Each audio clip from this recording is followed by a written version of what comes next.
பஹல்காம் தாக்குதல் நடந்து ஒரு வாரத்துக்கு மேல ஆயிடுச்சு. அப்படி இருக்கக்கூடிய சூழ்நிலையில இண்டஸ் வாட்டர் ட்ரீட்டிய நாங்க நிறுத்தி வைக்கிறோம் அப்படின்னு சொல்லி மத்திய அரசு சொல்லியிருக்காங்க. இந்த இண்டஸ் வாட்டர் ட்ரீட்டி அப்படின்னா என்ன? அத நிறுத்தி வைக்கிறதுனால பாகிஸ்தானுக்கு என்ன பாதிப்பு அப்படிங்கிறத தாண்டி இந்தியாவுக்கு என்ன பலன்? அத இந்தியாவால நிறுத்தி வைக்க முடியுமா? இண்டஸ் வாட்டர் ட்ரீட்டி ஏன் வந்தது? எப்படி எதுக்காக வந்தது? இந்த மாதிரியான கேள்விகள்லாம் இருக்கு. அந்த கேள்விகளுக்கெல்லாம் விடை தேடக்கூடியது தான் இந்த பகுதி.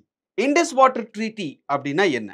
இண்டஸ் வாட்டர் அப்படிங்கிறது சிந்து நதி. அதாவது ஹிமாலயாஸ்ல மவுண்ட் கைலாஷ்ல இருந்து சிந்து நதி உருவாகி வருது. நம்ம எல்லாருக்குமே தெரியும் மவுண்ட் கைலாஷ் அப்படிங்கிறது ஒரு சிகரம். அந்த சிகரத்திலிருந்து தண்ணி கீழே வருது. வந்து இந்தியா, பாகிஸ்தானை கடந்து அரபிக்கடல்ல போய் கலக்குது. இதனுடைய டிஸ்டன்ஸ் அப்படிங்கிறது ஏறக்குறைய ஒரு 3200 கிலோமீட்டர். இது வந்து காஷ்மீர், அதாவது இந்த சிந்து நதி வந்து காஷ்மீரை கடந்து போகக்கூடிய ஒரு நதி. அதனால தான் பாகிஸ்தான் வந்து இன்னைக்கு வரைக்கும் காஷ்மீர் மேல கண்ணும் கருத்துமா ரொம்ப அதை ஆக்கிரமிக்கணும் அப்படின்றதுல கவனம் செலுத்துறதுக்கு மிக முக்கியமான காரணங்கள்ல இதுவும் ஒண்ணு. நிறைய பல காரணங்கள் இருக்கலாம். ஆனா இதுவும் ஒரு முக்கியமான காரணம். சோ ஹிமாலயாஸ்ல இருந்து வரக்கூடிய அந்த மவுண்ட் கைலாஷ்ல இருந்து வரக்கூடிய அந்த சிந்து நதி, நீங்க ஹிமாலயன் ட்ரிப் எல்லாம் போயிருந்தீங்கன்னா பார்த்திருப்பீங்க. 2 வேலி இருக்கும், பள்ளத்தாக்கு இருக்கும். அதுக்கு நடுவுல ஒரு ஆறு ஒண்ணு போயிட்டு இருக்கும். அதுதான் இண்டஸ் ரிவர். சொல்லப்போனா அந்த இண்டஸ் ரிவர் அப்படிங்கிறது, சிந்து நதி அப்படிங்கிறது ஹிமாலயாஸ்ல இருந்து கீழே வரும்பொழுது 5 நதிகளா பிரியுது. இன்க்ளூடிங் இண்டஸ் 6 நதிகளா பிரியுது. அந்த நதிகள் என்னென்ன அப்படின்னு பாத்தீங்க அப்படின்னா சட்லஜ், பீஸ், ரவி.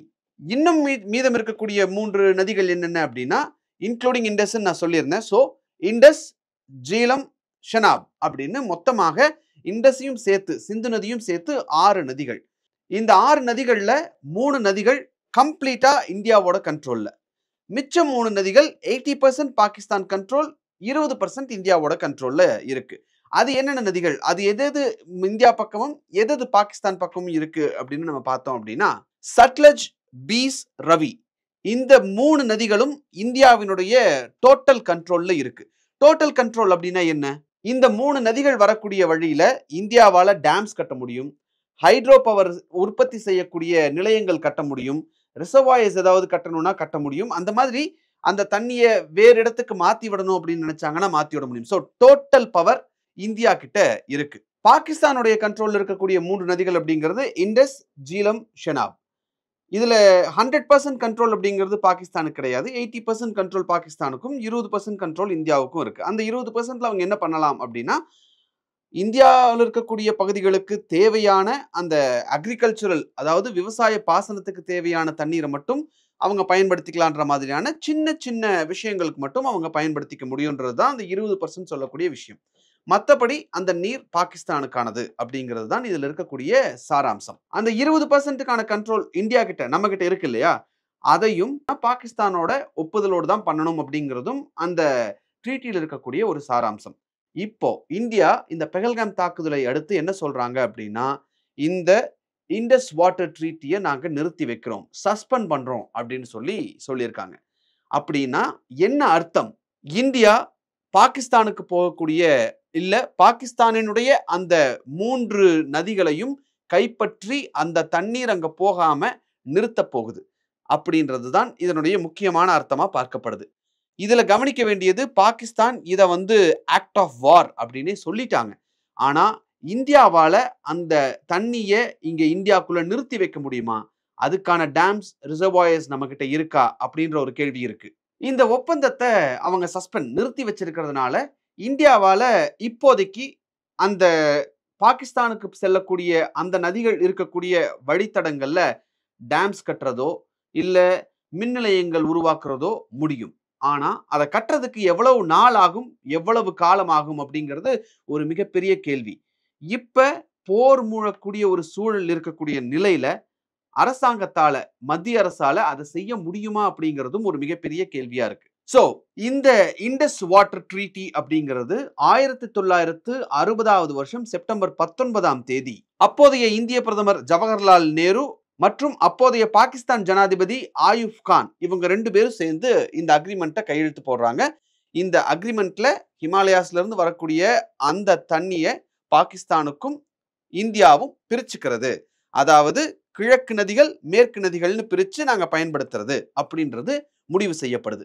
இப்போ இந்த நடவடிக்கையினால, அதாவது இந்த இண்டஸ் வாட்டர் ட்ரீட்டிய சஸ்பெண்ட் பண்றதுனால யாருக்கு என்ன பாதிப்பு அப்படின்னு எடுத்துக்கிட்டோம் அப்படின்னா, பாகிஸ்தானுக்கு மிகப்பெரிய அளவுல ஒரு பாதிப்பு இருக்கும். பாகிஸ்தானுக்கு அப்படின்னா, அந்த நாட்டில் இருக்கக்கூடிய அனைத்து மக்களுக்கும் ஒரு மிகப்பெரிய பாதிப்பு இருக்கும் அப்படின்றதுல எந்த மாற்று கருத்தும் கிடையாது. ஏன்னா 80% விவசாயத்துக்கு இந்த தண்ணிய தான் பாகிஸ்தான் பயன்படுத்திக்கிட்டு இருக்காங்க. நாம இந்த தண்ணிய இப்படி நிறுத்தி வைக்கிறதும் ஒண்ணுதான், போருக்கு போறதும் ஒண்ணுதான் அப்படிங்கிறது பாகிஸ்தான் சொல்லக்கூடிய ஒரு விஷயமா இருக்கு.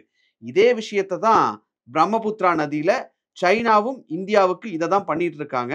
நாம பாகிஸ்தானுக்கு என்ன பண்றோமோ, அத தான் சைனாவும் நமக்கு பண்ணிட்டு இருக்காங்க. அது என்ன அப்படிங்கிறத அடுத்தடுத்து வரக்கூடிய எபிசோட்ஸ்லயும் நம்ம பார்க்கலாம். சோ, இந்த இண்டஸ் வாட்டர் ட்ரீட்டிய சஸ்பெண்ட் பண்றதுனால மத்திய அரசு என்ன பண்ண முடியும் அப்படின்னு கேட்டோம் அப்படின்னா, ஏன்னா கார்கில் வார் வந்த டைம்ல கூட இந்த நதிநீர கை வைக்காம இருந்தாங்க. இப்ப அந்த நதிநீர கை வைக்கக்கூடிய சூழ்நிலையில ஹிமாலயாஸ்ல இருந்து வர்ற தண்ணி, அதனுடைய வெள்ளம் ஒரு தண்ணி வந்து எவ்வளவு ஃபோர்ஸா வருது அப்படிங்கிற டேட்டா முதற்கொண்டு அது பாகிஸ்தானுக்கு குடுக்கணும் அப்படிங்கிறதும் அந்த ட்ரீட்டியில் இருக்கக்கூடிய விஷயம். இனிமேல் அத குடுக்க மாட்டாங்க. குடுக்க வேண்டிய அவசியம் இருக்காது. ஒரு வெள்ளம் வந்தது அப்படின்னா, அந்த டேட்டாஸ இந்திய கவர்ன்மென்ட் அவங்களுக்கு குடுக்கல அப்படின்னா, வெள்ளம் பாதிப்பு அப்படிங்கிறது பாகிஸ்தான்ல வரக்கூடும். அது மட்டும் இல்லாம அக்ரிகல்ச்சர் விவசாயத்துக்கு தேவையான தண்ணீர் இல்லாமல் அங்க உணவு பஞ்சம் ஏற்பட வாய்ப்பு இருக்கிறது அப்படின்றதையும் கவனிக்க வேண்டிய விஷயம். 2 அரசாங்கங்கள் சண்டை போடுறாங்க. டெரரிசம் அப்படிங்கிறது அனைத்து வகையிலும் ஒழிக்கப்பட வேண்டும் அப்படிங்கிறதுல எந்த வகையிலும் மாற்று கருத்தே கிடையாது. ஆனால் இது மக்களை இந்திய மக்களாகட்டும், பாகிஸ்தான் மக்களாகட்டும், சாமானிய மக்களை எளிதில் பாதிக்கக்கூடிய ஒரு விஷயமாக இது இருக்கு அப்படிங்கிறத நம்ம கவனிக்க வேண்டியதும் இருக்கு.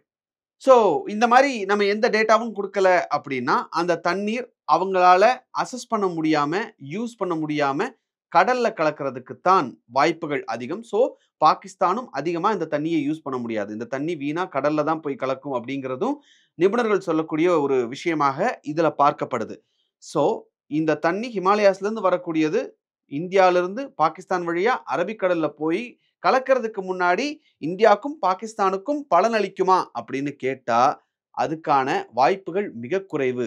ஏன்னா, இந்தியாவால அந்த தண்ணிய சேமித்து வைக்கக்கூடிய அளவுக்கு டேம்ஸ் கிடையாது. ஏன் டேம்ஸ் அந்த கிடையாது அப்படின்னா, இண்டஸ், ஜீலம், ஷெனாப் இந்த 3 நதிகளும் தான் அதிலிருந்து வர்ற தண்ணி தான் பாகிஸ்தானுக்கு அப்படின்றது முடிவாயிடுச்சே. அப்படி இருக்கக்கூடிய சூழ்நிலையில அங்க இந்தியா டேம் கட்டக்கூடாது அப்படிங்கிறது ஒண்ணு. டேம் கட்டி யூஸ் இல்ல அப்படிங்கிறதும் ஒரு முக்கியமான விஷயம். அதனால இந்தியாக்கு அங்க டேம்ஸ் கிடையாது. அந்த தண்ணிய அவங்க நிறுத்தணும் அப்படின்னா, அவங்க மடை மாற்றக்கூடிய ஒரு நிலை தான் இருக்கு. மடை மாற்றினால் எங்கு நம்மளால அத சேர்த்து வைக்க முடியும் அப்படின்ற ஒரு கேள்வியும் இருக்கு. நான் முன்னாடியே சொன்ன மாதிரி தீவிரவாதம் அப்படிங்கிறது கண்டிப்பா ஒழிக்கப்படக்கூடிய ஒரு விஷயம். இந்த பெஹல்காம் தாக்குதல் அப்படிங்கிறது கண்டனத்துக்குரிய தாக்குதல். இந்த மாதிரி ஒரு விஷயம் நடக்கக்கூடாது. அந்த தீவிரவாதிகள் தண்டிக்கப்பட வேண்டும் அப்படிங்கிறதுல எந்த மாற்று கருத்தும் கிடையாது. ஆனா, இந்த தண்ணிய இண்டஸ் வாட்டர் ட்ரீட்டிய கொண்டு வந்து அத நிறுத்தி வைக்கிறதுனால, பாகிஸ்தானுக்கு போற தண்ணி கட் ஆகுதுன்ற சிச்சுவேஷன்ல, பாகிஸ்தான்ல இருக்கக்கூடிய 80% அக்ரிகல்ச்சர் பாதிக்கப்படும். அது இந்தியால நம்மள மாதிரியான சாமானிய மக்கள் இருக்கிற மாதிரி, பாகிஸ்தான்ல நம்மள மாதிரி இருக்கக்கூடிய சாமானிய மக்கள பெரிய அளவுல பாதிக்கும் அப்படிங்கிறதையும் கருத்தில் கொள்ளணும். நம்ம டெரரிசம ஊக்குவிக்கக் கூடாது. வளரவே விடக்கூடாது. முளையிலேயே கிள்ளி எறியணும். அதுலலாம் எந்த மாற்று கருத்தும் கிடையாது. ஆனா சாமானிய மக்களும் இந்த ஒரு சில விஷயங்களால பாதிக்கப்படணுமா? அப்படிங்கிறது ஒரு கேள்வியாவே இருந்துட்டு இருக்கு. இது பாகிஸ்தான்ல இருக்கக்கூடிய சாமானிய மக்களையும் பாதிக்கக்கூடிய ஒரு விஷயமா தான் பார்க்கப்படுது. ஸோ இத பார்க்கும்போது எப்படி இருக்குன்னா, காப்பான்னு சூர்யாவோட படம் ஒண்ணு இருக்கு. அதுல மோகன்லால் ஒரு டயலாக் சொல்லுவார். அந்த டயலாக் தான் ஞாபகத்துக்கு வருது. அது இந்தியா, பாகிஸ்தான பத்தின ஒரு டயலாக் தான். அந்த டயலாக் தான் உண்மையிலேயே ஞாபகத்துக்கு வருது. உங்களுக்கும் அதுதான் ஞாபகத்துக்கு வருது அப்படின்னா, நீங்க கமெண்ட்ல உங்களுடைய கருத்துக்கள தெரிவிங்க. நன்றி, வணக்கம்.